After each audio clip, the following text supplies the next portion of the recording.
Hello, my name is Jeff Rolka. I want to thank you for joining us this Saturday morning. Hopefully you can hear me okay. I know I've been saying that a lot recently. If you've been coming to these live events recently, you've heard me very frequently say, "Oh, I hope you can hear me. I hope that you can see me." And I hope that's true today too. I am exploring some new audio configurations of things. Hello, Striker. Welcome, welcome. In the hopes of just streamlining and optimizing the whole situation here, if you notice that the sound quality is particularly good or particularly bad, I would certainly appreciate your letting me know. Welcome, JC's Radiant. Ray, thank you, Striker. I appreciate that. I appreciate that. This is your live event, in that this is the time that I set aside every week to answer questions. I was not here last week. I was in Joshua Tree, and I don't have any photos like I normally do after going away. So I have photos, I just did not put them up. Hello, Mandy Cummins. This is like moderator hour. Like everybody, it's like a screen of blue in the chat. It's very cool. Excellent, Mandy. Thank you. Thank you. I'm glad to hear that. It's a much more direct signal path into the system. So my thought was to hopefully reduce latency and sort of CPU usage and just make it all work a little bit better. Always looking to make it better. Striker Kane asks, having issues with transition and head to falsetto from Roy Orbison crying, not getting there but making it sound fuller. Interesting. It's a very cool question. Very cool question. Before I dive in too much, thank you all for joining me. This is your live event, so the chat is clearly open, and the chat is clearly open, so please dive in and talk amongst yourselves. Use the @ symbol if you want to address your comment specifically to someone, and if it doesn't have an @ symbol, I will assume that it is for me and I will read it out loud.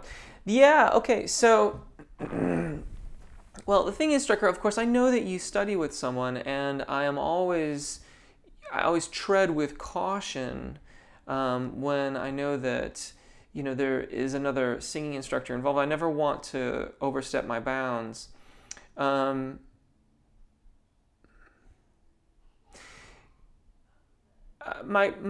There's two things that cross my mind. One is, have you recorded yourself recently? And I mean rather recently while you've been working on this. Because the thing about it is that if you're making the registration event, but it doesn't sound very full, there can be a really, really dramatic difference in the internal experience of certainly the head voice and also to the transition into the falsetto range of the voice up higher still. So definitely, like, you know, have do a quick little recording and see if it supports or refutes the experience that you're having. Fullness is a matter of balance, and it depends a bit on how you are balanced in that range of your voice. It's easy to squeeze a little bit, in particular because the thyroarytenoid muscles do engage slightly in order to create the partial abduction of the vocal fold in the falsetto range, the slight separation. And for female vocalists, this is the flageolet range of your voices.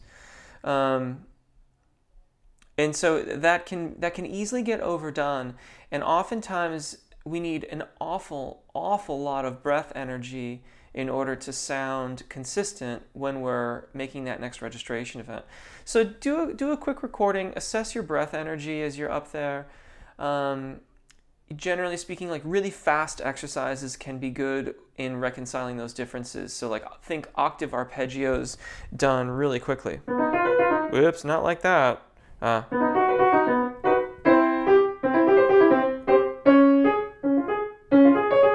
Like really, really fast-paced stuff. In and out, in and out, in and out, just up and down. @ Striker and @ Mandy. Hello, Kimberly. I don't recall seeing your user ID before. Welcome to our live event. Thank you for joining us. Ronaldo. Yes, enjoy life. That is an awesome thing to say, Ronaldo. Life, I think, is meant to be enjoyed, and I hope that you are having a wonderful day wherever you are. Can you, Squid, get a thought out for this transition? I think I did that. Squidge out, yes. Mandy, hi, JC Striker. Your video is fussy. Fussy. Perhaps, do you mean fuzzy? My internet connection is good, but it's not necessarily super awesome fast. If I'm a little fuzzy, then it may just be that it's only barely keeping up with the upload speeds. But maybe you do mean fussy. Let me know what you mean by that, Kimberly, and hopefully I can fix it. Striker, at Kimberly, good. Last week, excellent, Striker. Chan, how? Hello. Striker, yes, it is on Sequencer. Right, Sequencer, a global voice. It's where the conversation continues. If you want to join us, just head over to Facebook, look for Sequencer. Usually someone puts a link up, and just add, it's a closed group, so we don't get all kinds of like weird spam-a-lot stuff happening. But just send in a request and I will okay it as soon as I possibly can, and then you'll be good to go. Mandy Cummins, stop me gently and participate better. Drive safe, Mandy. The Bridge, hello. JC's Reddit Ray, any thoughts on how do you take the stage? It is hard for me at first. What do you do, I presume is in there, what do you to be your best from the very start?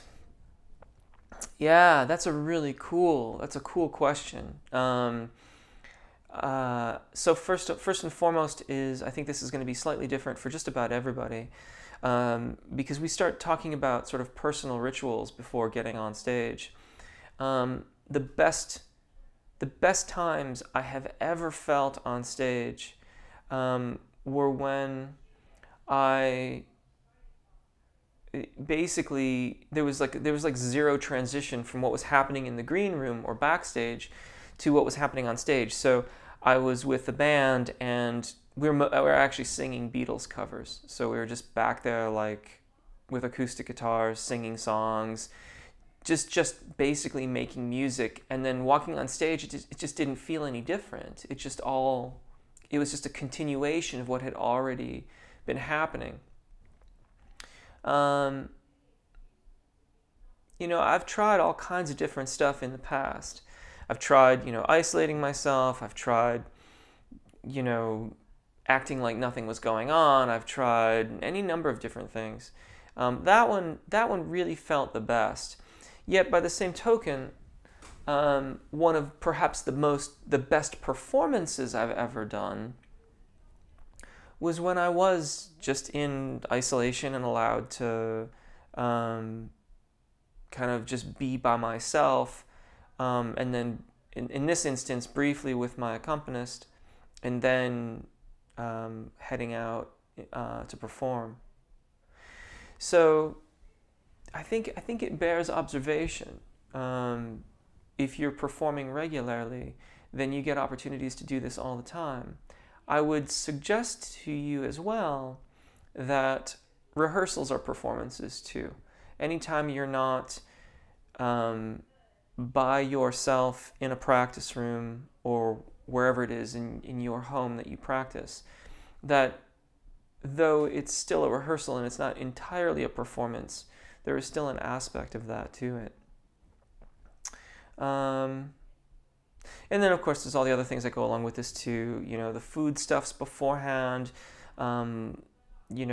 consumption of fluids and things like that, making sure that you're well hydrated but not overly hydrated. The last thing you want to do is to just be, really uncomfortable with having to use the loo and you're standing on stage. That's no good too. Sometimes nerves will take care of that for you, and those sensations will get set aside, but not always. Kimberly Stur says hello to Striker. Mohammed, hello Miss Jeff. Can a male have a G-sharp 4 as a primo passagio? As a primo passagio, I have never heard of such a thing. The secondo passagio, yes, in the tenorino, I believe it's the tenorino, has their secondo passagio at around A. But primo passagio, there's no evidence that I have ever read to suggest to support that. Mandy Cummins, that internal experience thing. I posted a video on Sequencer last week and got comments with everyone saying they couldn't hear the transition. But when I was singing, I certainly could. Yes, yes. So there's like, I don't know if I've shared this with here or not. But I was speaking with someone about they had this framework which they were told the 4 stages of competency. And I think this is really good. And Mandy, this is, I think, particularly apropos to what you're talking about here. 1, unconscious incompetence. I am incompetent and I do not know it. I'm just doing what I'm doing, right? And then as you progress, you come to the stage of conscious incompetence. I know that I am doing this incorrectly or that I sound bad, and yet I cannot do it correctly, consistently, or at all. And then you switch sides, and you are now conscious and competent. I know that I am doing it correctly, and yet I must be conscious of this. I must still be diligent in my practice. It's somewhere in this stage that most people who aren't trained vocalists will, like Mandy was saying, like they'll lose track of you ever having a secondo passagio, or in the common parlance, a break. It will no longer be apparent to the casual listener. But you still have a very conscious internal experience of it. And finally, you arrive at unconscious competence, where you are no longer obliged to maintain specific conscious, deliberates with how you're singing. You have made these positive attributes habits. You are now able to function on autopilot and allow your conscious mind to be focused on other things, artistic pursuits, whatever. Doesn't, listening to the bass player, I don't know, listening to the band, and being a part of the ensemble. Great comment. Chan, how? I'm having a problem that I cannot sing in too low a range. Usually, well, it depends on what's happening, of course. This is actually a really cool question from the perspective, because it's not really talked about very frequently. And that is that if we're singing low and we are depressing the larynx, well, this can be just as problematic as squeezing and lifting the larynx and trying to sing high notes. So you get a vocalist that's trying to sing lower pitches, and they'll sing,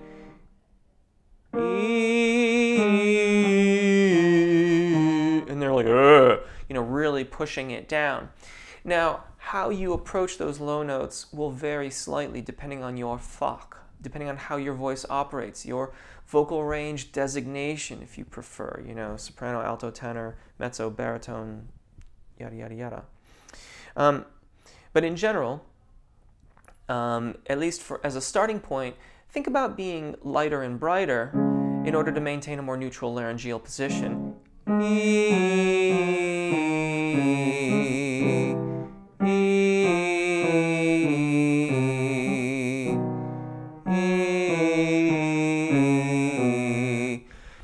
That will at least get you started in having a neutral position, and then from there you can learn more about the overall characteristics of your voice and increase breath energy, or perhaps even increase opening at the larynx a little bit more in order to facilitate greater airflow and explore your voice more, to see what you can do. Bishy J Official, how does one sound more dramatic when they sing? It said some singer have a dramatic quality to their voice. What does this mean? Okay, so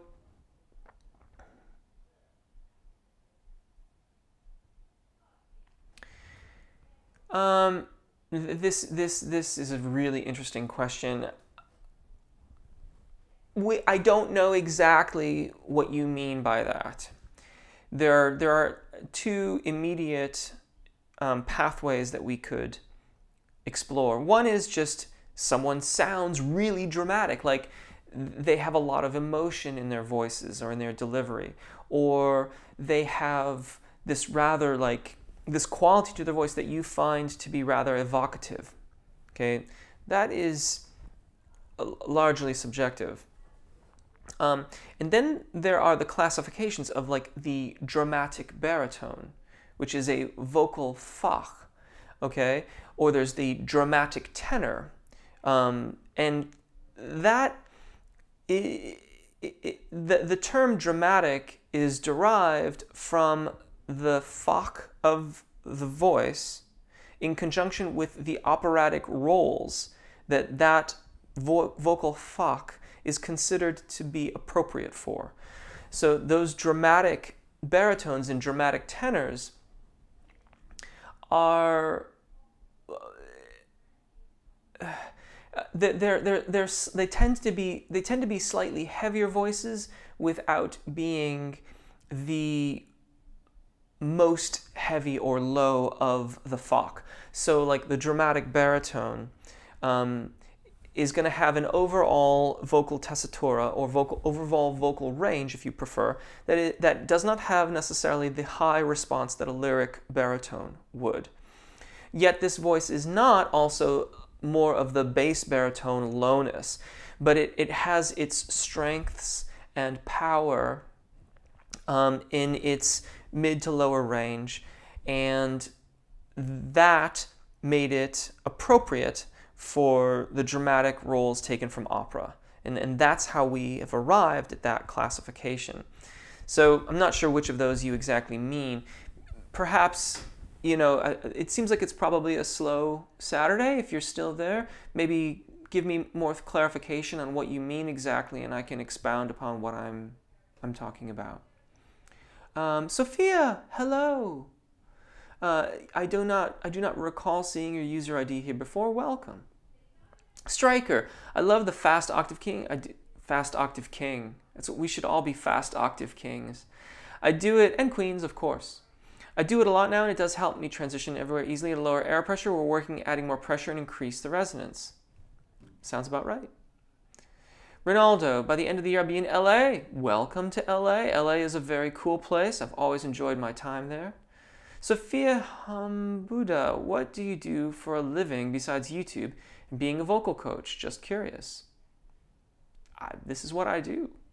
This is it. This is it. I do lots of videos on YouTube. I help people to achieve their goals as singers. I do some amount of production, but it's not something that I talk about too frequently. Not because, not for any other reason than that getting involved in production is it's an all-consuming kind of thing, and as much as I enjoy producing music, I don't want to do it commercially, if that makes sense. So when you think about a recording engineer or a producer, if you really want to do that, then you're going to need to do what's called commercially viable music, or commercial sessions. So basically, you're putting yourself out there as a producer and engineer, and whoever walks in the door, you're gonna do it for the most part. Obviously, when you get to be a Chris Lord Algae or something to that effect, then you can pick and choose. Probably you don't have to wait that long either. But I have a few clients that still choose to use me as a producer and engineer, and I love working on their projects, and I look forward to it when they come up. Every once in a while, there's a new person that'll come along, and we'll decide that I'm a good fit as a producer or engineer for them, and we'll do that project or a series of projects. I also produce my own material and have licensed music around the world, really. but it's not something I necessarily pursue right now. So that's it. That's what I do. Sophia, up-tempo, retract. Sorry, Jeff, fuzzy, not fussy. My recording of crying is posted there. Ah, I see. On Fuzzy? Is Fuzzy like a SoundCloud? Oh, it's on Sequencer already. Okay. Do you have any advice for filling in the gap between chest and head? Yes, make a smooth transition across the secondo passagio. That's pretty much what my entire channel is about. In a nutshell, everything on this channel is about alignment of the thyroarytenoid dominant singing voice or chest voice, and then working on the technique to make the transition across the zona de passagio, which is, and this is confusing, but in the world that I have studied within, the zona de passagio is synonymous with mixed voice. Now, in the wider world, mixed voice is often used to refer to cricothyroid dominant singing voice or head voice.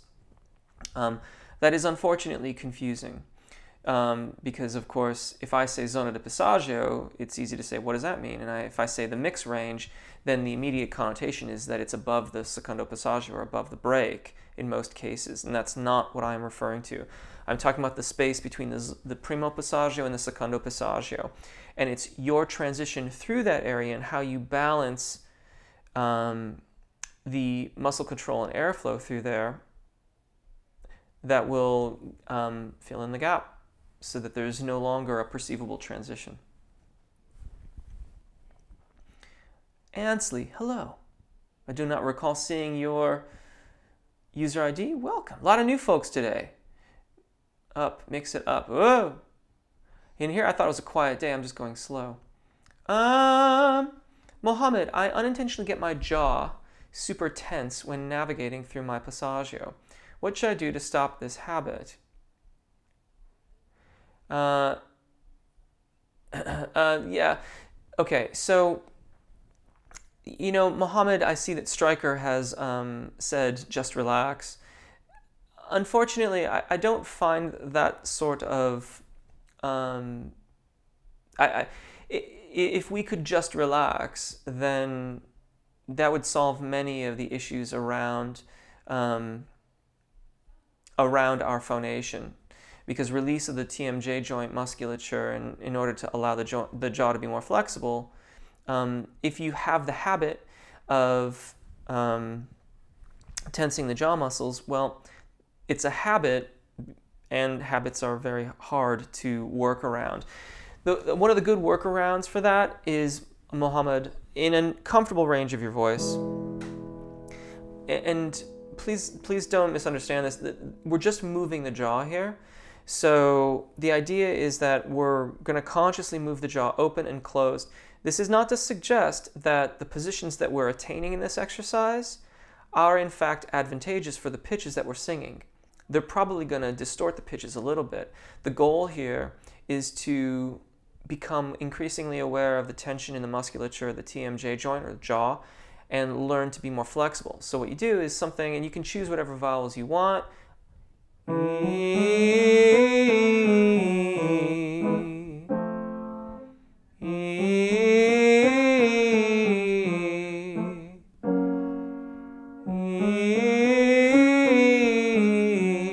Working to make it a nice organic open and close through there.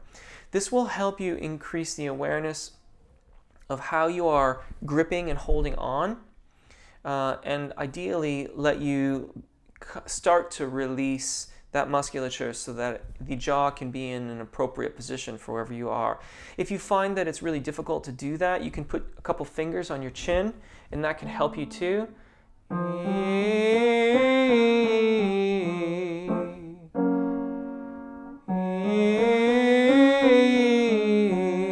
You can hear like my vowels are changing shape and it's getting all weird. That's okay. The point of the exercise is to develop flexibility at the TMJ joint. We'll worry about the optimized position of the jaw when you're working on vowel alignment. Mattie Hendricks is saying hello to everyone and getting ready for Nats. Wonderful. I presume that you're going to the conference. That's super awesome, Mattie. I'm not sure if I'm going this year or not. I had talked to one of my colleagues about it, but and then we kind of fell out of touch there for a little while just because there's so much going on. Supreme NM 1885. How can you be more soulful when singing like MB songs? I'm not sure what Michael Bublé. Not sure. Not sure what that MB Michael Bublé maybe. I don't know. Yeah, it's a really interesting question. You know, I am reminded of a time when I asked a teacher, a rather well-known teacher. My comment was, I'm not like connecting with my audience, and he told me I had to amp up my rhythm.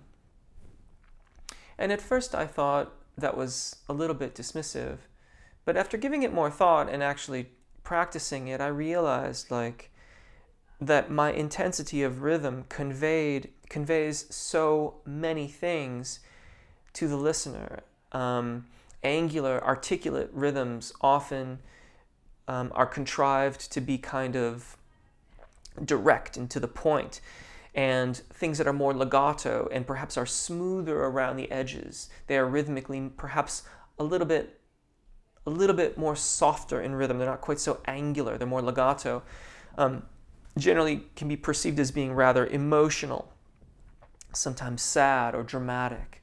All of those things come into the equation when we talk about wanting to be more expressive, or in your case, more soulful. And you can also listen to your favorite artists and hear what rhythmical devices they employ, and that can kind of guide you in how you cultivate your delivery. Striker at Mohammed. Sophia, how do I tell the difference between head dominant mix versus chest dominant mix, which is healthier? And do some people have one more naturally than the other, or is it a skill that can be perfected?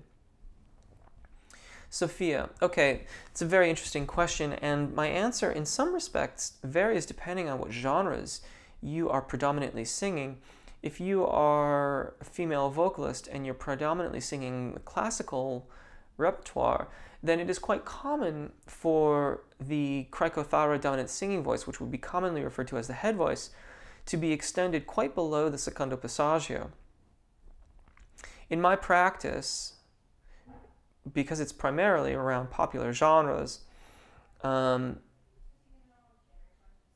I work with my clients to develop a natural transition point between thyroarytenoid dominant singing voice, chest voice, and cricothyroid dominant singing voice, head voice. Once you have that, for lack of a better way of putting it, optimized transition point located and is reasonably consistent, it can vary. Some mornings you might wake up and it'll feel like it wants to be a major second lower. That's fine. Some days it might feel like it's a half step or major second higher. Over time, it will generally feel comfortable in one position. And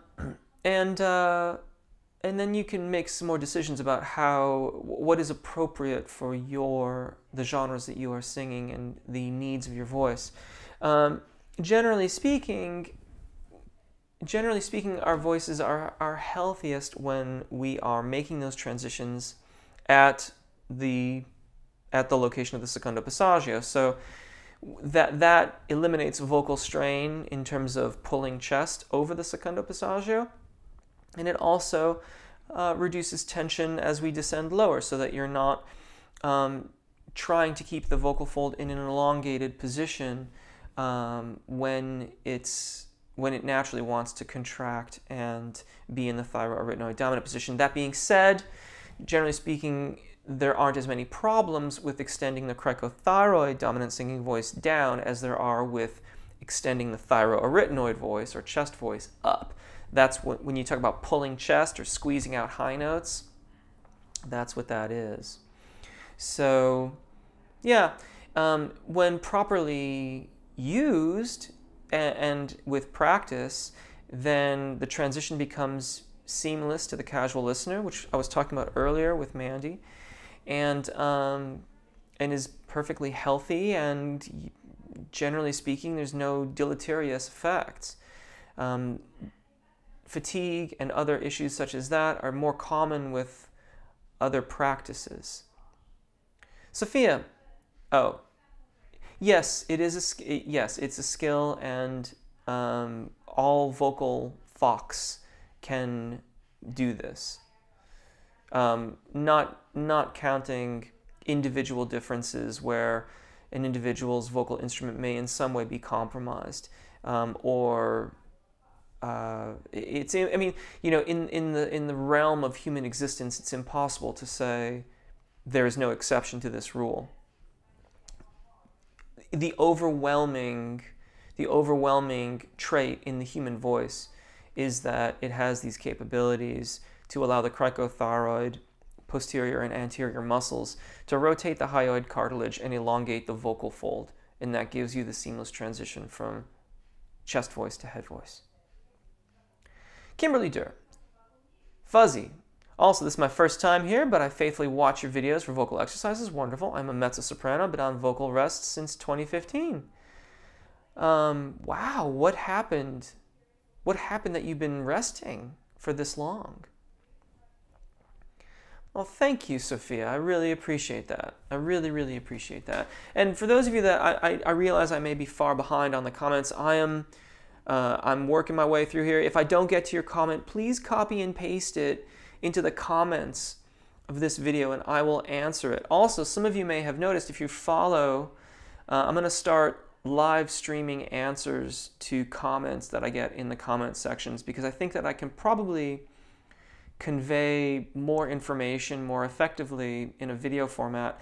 In those live streams, I won't be chatting, I won't be doing all that stuff. It's just the live stream is a fast and easy way for me to answer the questions, but they are posted and you're welcome to watch. I will be reading the questions at the beginning of those events so that you know whether or not you want to stick around and listen to the answers. But yeah, I've been wanting to open up like another live event of some kind for a while, and I think we'll see. I'm gonna give it a shot. You know, I'll do that live event or live stream, whatever you want to call it. I don't know. It's really just a video that I'm doing live. I'm gonna do that for the next probably 3 months and see how it goes, and then if it seems like it's worth continuing and people like it, I'll keep on going. Please feel free to let me know whether you like it or not. You can always get me on Twitter or whatever. FYI, did any of you catch my like total fan geek mode on Twitter this week? I couldn't help myself. I was so a little freaked out when Dolette McDonald tweeted some responses at me, which was really, really, really fun. Okay, so back on point. Another point, Sequencer, a global voice. Find us on Facebook. Keep the conversation going. Thank you if you've subscribed. I think I put, oh, you know what? I think I put it in the, if you want to support this channel, there's all kinds of ways to do it. Some are free. Check it out. It's in the description of this video. It got hurt. The really bad neck and spine injury, but I've been focused on making sure I study, plus all the crazy medicine is not helping, but I appreciate making the videos. Wow, well, please, all my best for your continued recovery. I hope that you're getting better. Mohammed, I never find information about countertenors on the internet. What do they mean when they say that they are baritones at core, and do their passagios differ than other types? Well, that is a very good question, Mohammed, and I must admit I avoid that question because there's only so much, I feel like I can only fight so many battles, and so yes. Now, yeah, okay, so this is another one of those areas where singing teachers do not, honestly, I haven't really researched this all that much.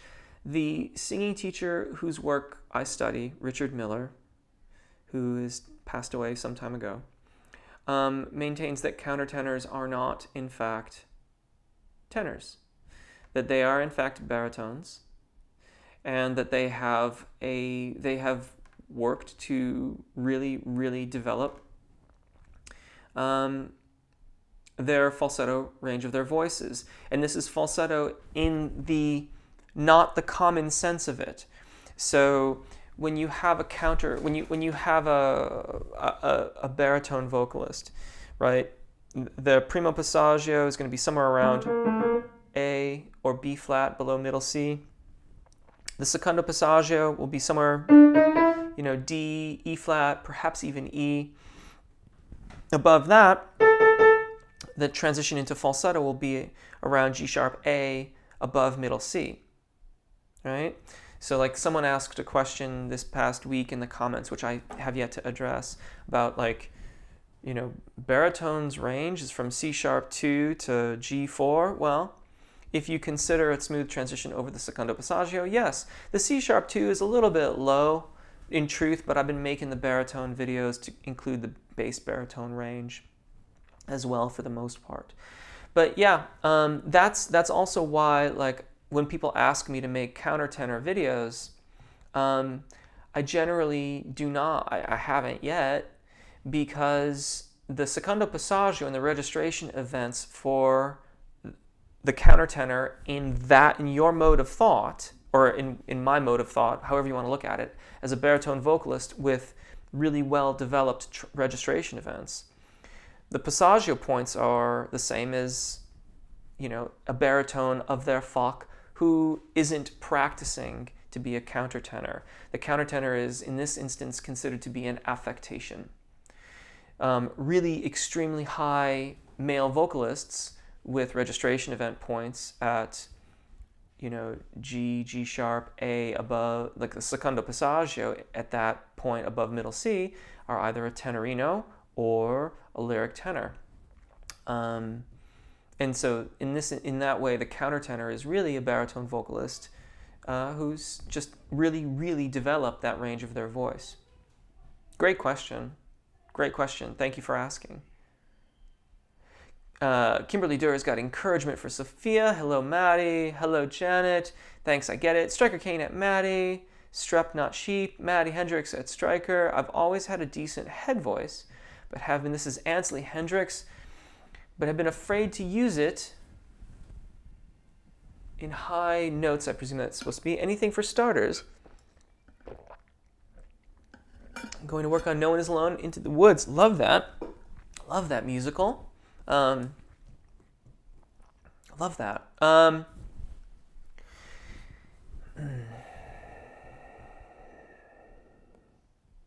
of depends on where you're at in this process.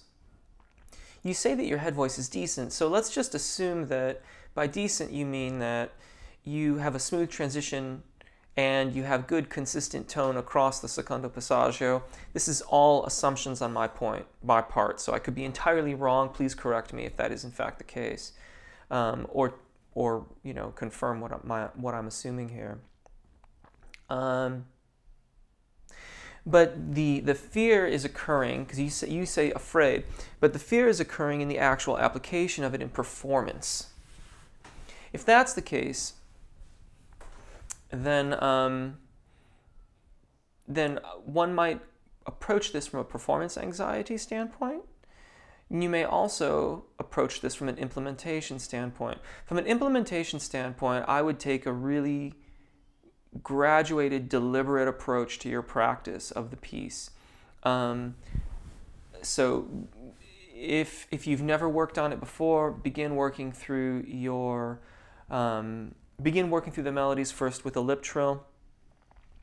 If you find that in the original key you are inconsistent in making your transitions into your upper register at appropriate times, then move the key down until you're comfortable with the melody lines and things like that, and then gradually approach the performance key.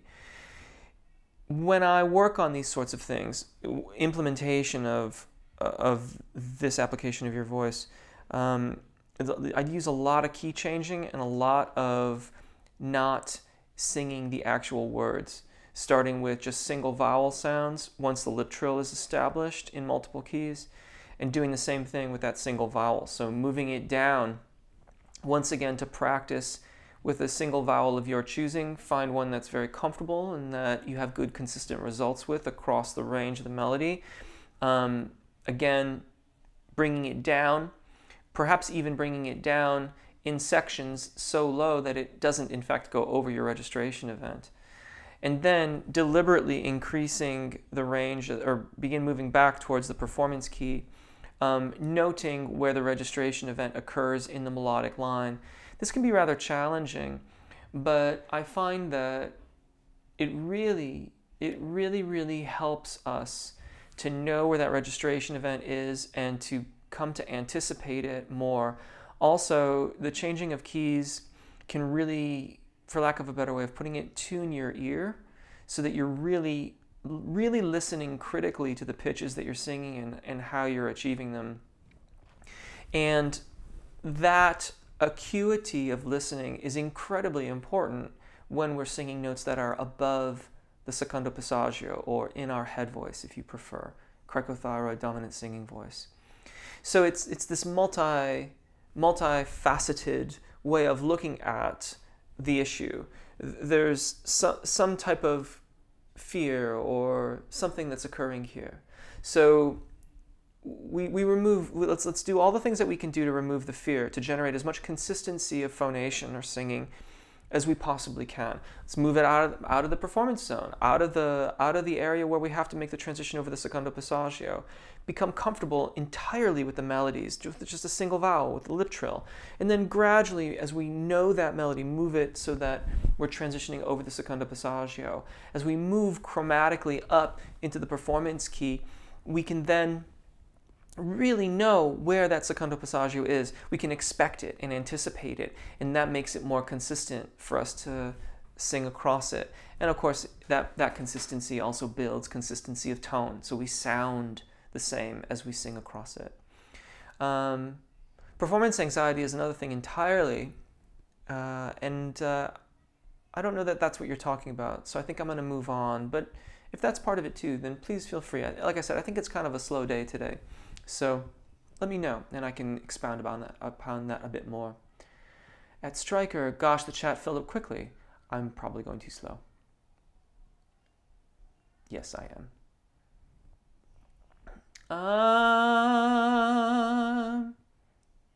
Yes, I'm going way too slow.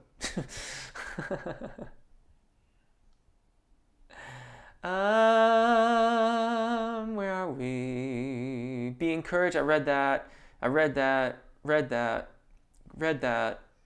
Stryker, at Mandy, at Ansley, at Juan. Mohammed, true. I'm on my phone, so I can't at people. Yeah. Mattie Hendricks, voice lessons have been so wonderful. I've been working getting more of a mix in my sound, exploring my chest voice. It's really helped with getting more energy throughout my entire range. Sounds wonderful. At Mandy, at me. Thank you for answering my question. Are there workshops that assist in the development of stagecraft? How do I find them? That's an interesting question. I'm sure they're out there. You know, around here, where I am in California, there's a company called Bandworks that does these things, and they have both adult and student groups, and that, you know, that's like a pretty good place to do that. Where you are located, you'd have to do a little bit of research, but you know, if you if you send an email to me or something like that offline, we can perhaps work that out. At Stryker, it's a great idea to go check out Mattie Hendricks' YouTube channel. Good stuff. Bishy J official was the highest note ever sung by a human being. It's like a C#9 or something like that. It's, if you search for it, it's a gentleman. I believe he's from Mexico. I could be wrong about that, but I think that's where he's from, and it's quite high. Janet 2A, I agree with that, Mattie. Talking to Mattie, thank you, Stryker. Human coach is a must. I found Jeff's vids and worked with them for success, saw a little improvement, and decided to do actual lesson sessions with him. This is true. The improvement was sudden and drastic with the human coach. Thank you, Mattie. Mandy, excuse me. Stryker at Bishy J Official. At Bishy J Official, Mandy Cummins, the lava lamp is quite pretty today. Yeah. Ah, the old lava lamp. I turned it on. It's a little cold back here. I was hoping it would start burbling for you, but I don't know if it's gonna make it by the end of the chat.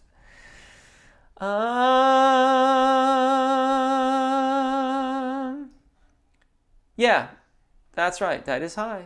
D flat 8, C sharp, D flat, and harmonic. Mariah Carey had a G7, but Lopez did C8.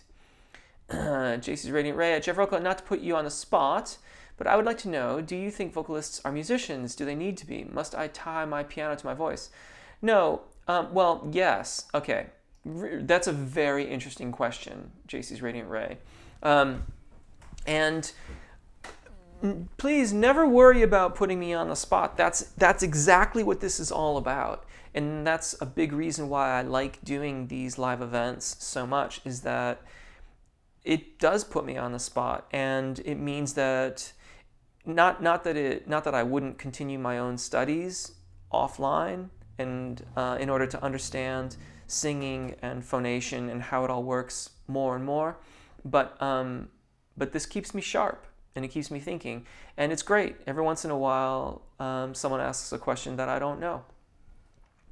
There's a friend of mine, a guitar player in San Francisco, went to a school down on the peninsula. That's like kind of in the Palo Alto, San Mateo area. And it was a school for musicians and vocalists. And obviously, if you're a vocalist, that should be slightly irritating.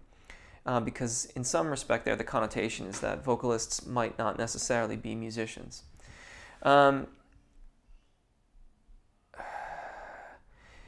There are plenty of people who play instruments that aren't musicians. That is a rather unpopular thing to say. Because of course, like, music is this very inclusive... Can you hear me okay? Yeah? Check, check, check. Okay, I didn't see anything for a second there. We all have to start somewhere. But I don't think you become a musician the day you go to Guitar Center and buy a guitar. Becoming a musician comes as you begin to learn how the instrument works and you incorporate its practice into your life. This is just as true of singers as it is of people who buy instruments. The difference here, of course, is that we all have a voice. And so there's this, the extreme negative side of this argument is you either have it or you don't, which I disagree with in every conceivable way. Like, you don't, the extreme interpretation of that statement is, if you cannot already sing, then you cannot learn how to sing. And I was a horrible singer for a long time. And it's been with practice and attention to detail and study that I feel that I'm a pretty good singer now.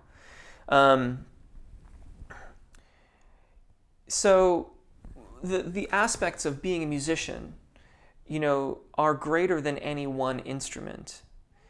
Music theory, understanding of scales, understanding the written musical world. Do you have to do those things to be a musician? No. No. There are plenty of musicians who don't read music and they're, you know, really good musicians, and that's great. Is it advisable to learn to read music? I don't know.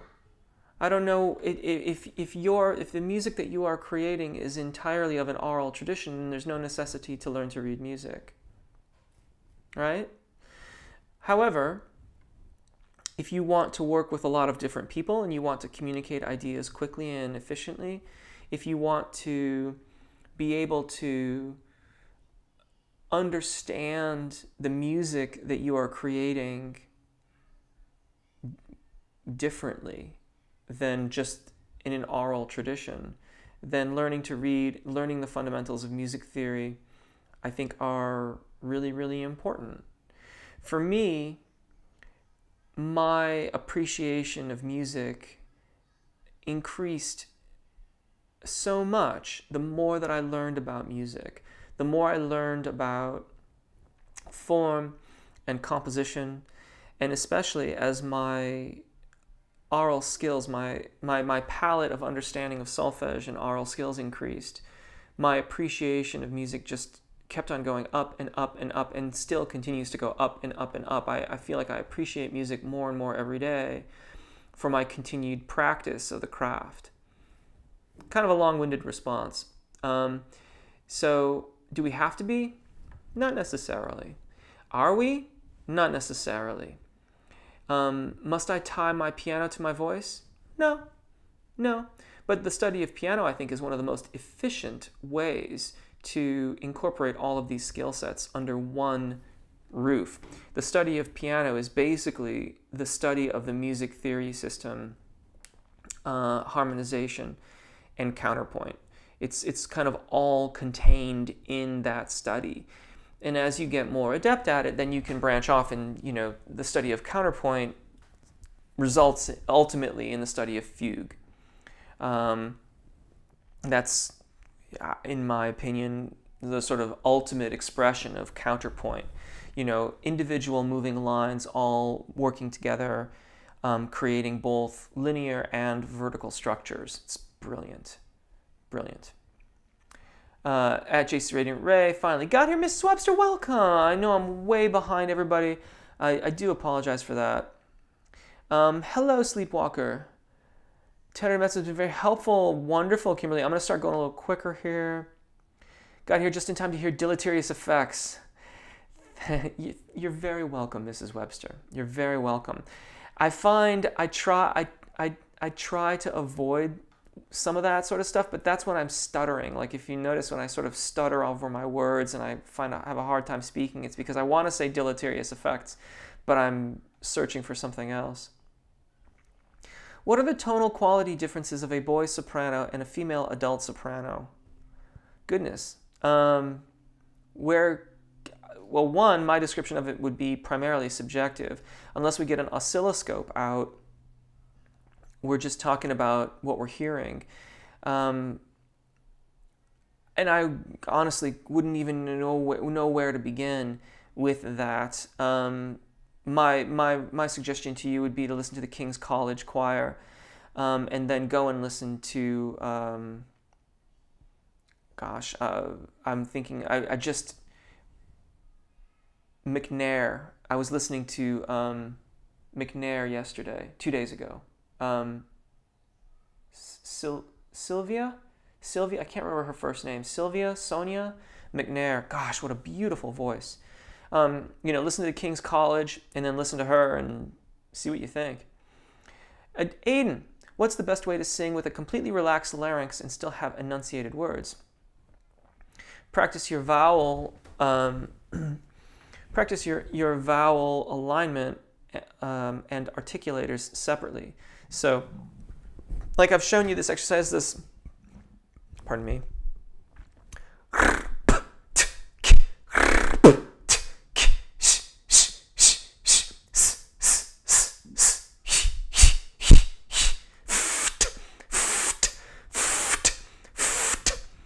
That's just a really nice exercise for both kind of engagement and airflow, as well as exercising all those articulators of your words. The enunciation, it requires good airflow, of course, and it requires good vowel phonation, but we practice it separately and then decide how much of those articulators are going to be incorporated into the line, depending on whether it's staccato, legato, or where it is in our tessitura to a certain extent, in order to make those decisions. That's what I would suggest you do.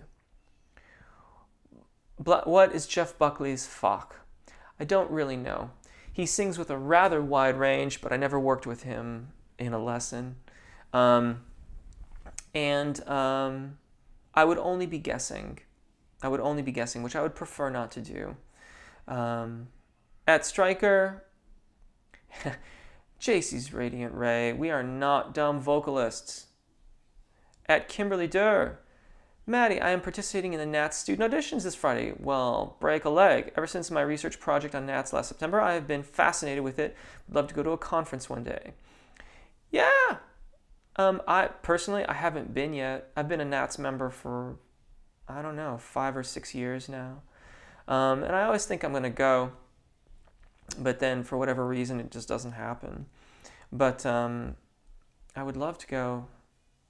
I think this isn't this year in Las Vegas. That's really close to where I am now. At Mandy, we all have geek out moments. Thank you, Mrs. Webster. JC's Radiant Ray seconds that. At Mandy, at Mrs. Webster. Mandy Cummins, I am so grateful I've never been out on vocal rest. I'm always singing and humming while cleaning or cooking, even while working with my clients. I'm a makeup artist. I die on vocal rest. Yeah, I've never had to take really any significant rest either. I don't know what that would be like. Oh, wonderful. Thank you, Mandy. Alex says, thank you for the low bass baritone pitch warm-ups. He loves them. Wonderful. Yeah, I'm going to keep on doing bass baritone stuff. Singy Mix Singer Pants. Just starting using a vocal pitch monitor while singing, and it is a real eye-opener. Any tips on helping to not push sharp, especially with vibrato? I would not use that personally. If you really must have some type of reference, I would use guide tones singing along with, or sing your scales along with like a static note. So, you know,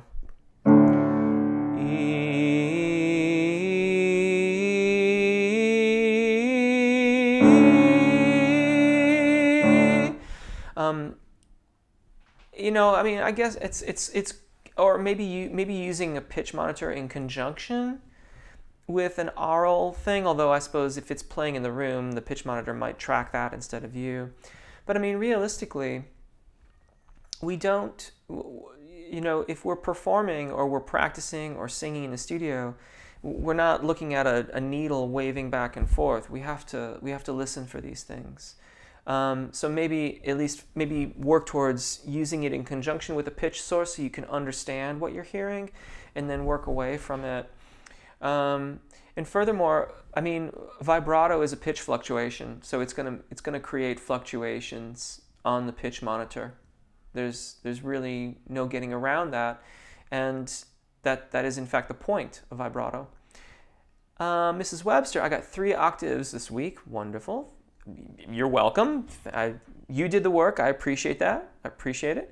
I never expected this much improvement so soon after being sick. My concert is Friday. Well, good for you, man. Like, I'm glad that you're, you know, that's the thing. You know, being sick is always a bummer, and it can take you out of the game for a week or two, and there's always a recovery period. But if you manage the sickness, which is mostly like try not to cough any more than you have to, if you manage that well and you've done the work beforehand, getting back in the game afterwards usually comes back really quickly. At JC's Radiant Ray, at JC's Radiant Ray, Kimberly Durr, so I have to have another set of major surgeries because my neck didn't heal well. I'm so sorry. But I'm so encouraged to keep singing no matter what. Thanks for your kind words. You're very welcome. If you're still out there, please, all the best. And yeah, I hope that it all goes as well as it possibly can and that you heal up well this time.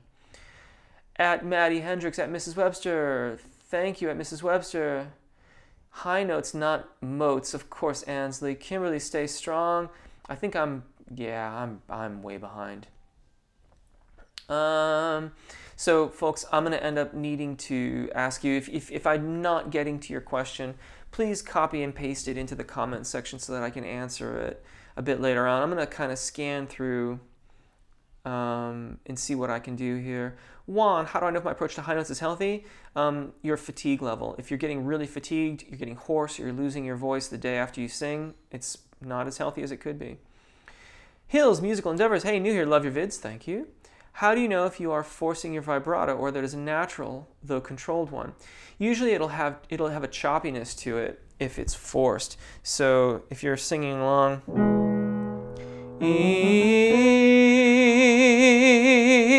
that's obviously a very forced sounding vibrato. It has those really deep wells, and the airflow is kind of chopped off. That's a good way to know that it's not right. A well-supported, consistent vibrato.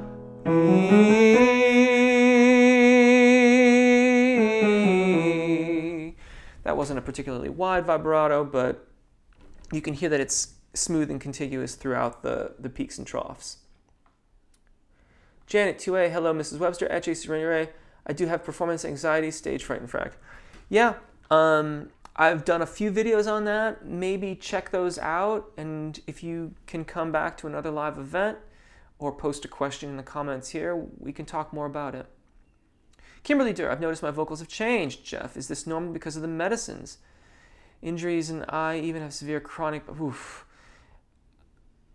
I would ask your doctors, Kimberly. I'm sorry, I don't have more to add to that simply because I don't know all of what's occurred and what the medicines, much less the surgeries in your neck, may have done to the musculature and nerves there. I'm so sorry that you've got this chronic pain and muscle spasms. But I love it. I'm confused. At Ainsley. At Kimberly, thank you. I'm from Romania, David. I'm a tenor, and finally, I found the best warm-up who works for me. Wonderful. Awesome. I don't know that anyone is identified as being from Romania. Thank you for joining us. At Hill's Musical Endeavors, I fear the stage only until I own the microphone. Yes, there you go. At Mandy, at Stryker, I am waiting for that countertenor warm-up, Jeff. We talked about this earlier, Nico Landry. You might want to scroll back and have a listen. It's about past, I think, about 10:30 a.m. my time zone that I talked about that a bit. At Mrs. Webster, at Bishop J. Official, Sylvia McNair, yes! Thank you, Mattie. Thank you, thank you, thank you.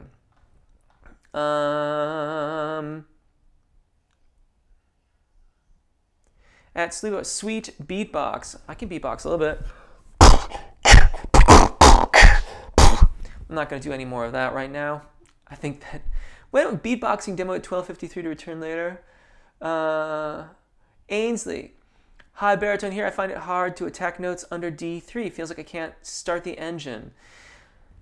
Interesting. Focus on your abdominal engagement prior to the tonal onset, so in the breath. You may also be releasing too much muscle engagement if you're not really truly using an appogio posture where you're laterally expanding. That lateral expansion not only draws the diaphragm down and makes it easier for the torso body muscles, rectus abdominis, inner and outer oblique muscles, and intercostal muscles to work with the diaphragm, but and this is the important part in regards to your question, that position allows for the inhalation to occur while still retaining muscle engagement of the rectus abdominis muscles and all those other torso muscles. That means that you get a much more seamless re-entry into the phrase, a more seamless tonal onset. In other words, the engine is already started. You don't have to restart the engine because you've retained 60% or more of your muscle engagement throughout the inhalation process. It sounds weird if you've been belly breathing or sticking your stomach out to inhale. There's nothing to suggest that that is a supportive breathing application, I'm sorry to say. I know that runs against conventional wisdom in this matter. Please do not take my word for it. Do not trust me. Read up on Shirley Emmons' website. Explore some of Richard Miller's teachings, and then maybe we can talk more about it. If you've been belly breathing. If you're not, then it just may be that you're disengaging too much muscle control. What would you name the 3 best drinks for singers? Water, water, and water. Room temperature water, room temperature water, room temperature water. Unless it's really cold, then it should be, like kind of a little bit warmer. If it's like really, really cold in your room, it's like 6 or 7 degrees. Or if you're in the US, 45, 50 degrees Fahrenheit. At everyone, I know we are not dumb vocalists. I ran out of characters in the chat. It just bothers me when a leader does not think the vocalists need to know or can't follow music changes. Yeah. Yeah, yeah. At JC Rainy Ray, I like your style, Mandy. See y'all next week, Stryker. Everybody, thank you so much. I hope I think I've gotten to just about everybody. Glad to hear that, Mandy. I just saw about the sinusitis. Everybody, thank you so much. Good luck, Mattie, with your audition. Everyone, awesome work. Sequencer, A Global Voice, join us there. Keep the conversation going. Thank you so much. Take really good care of your voices. Enjoy singing. I will see you again next week. what got me motivated to start teaching voice and where do you study at? I was motivated to start teaching. Ready Player One. Love it. Love that book. Goosh, that's a long story. I studied at the University of Michigan, and then I studied a lot privately in California once I moved to California. I was motivated to start teaching voice because my teacher at the time basically said he thought I'd be pretty good at it. And I was in disputes. I was in a contract dispute with a school that I was teaching at. And I ultimately walked away from what was a bad situation that was trying to take advantage of me. Anyways, take care, everybody. Thank you so much for being here. Thank you so much for participating on the channel. Find me on Twitter. Find us on Sequencer or Global Voice. Supporting the channel is easy. There's lots of free things that you can do. They're all in the description. Take really good care of your voices. Enjoy singing. I'll see you next week, if not before. Bye.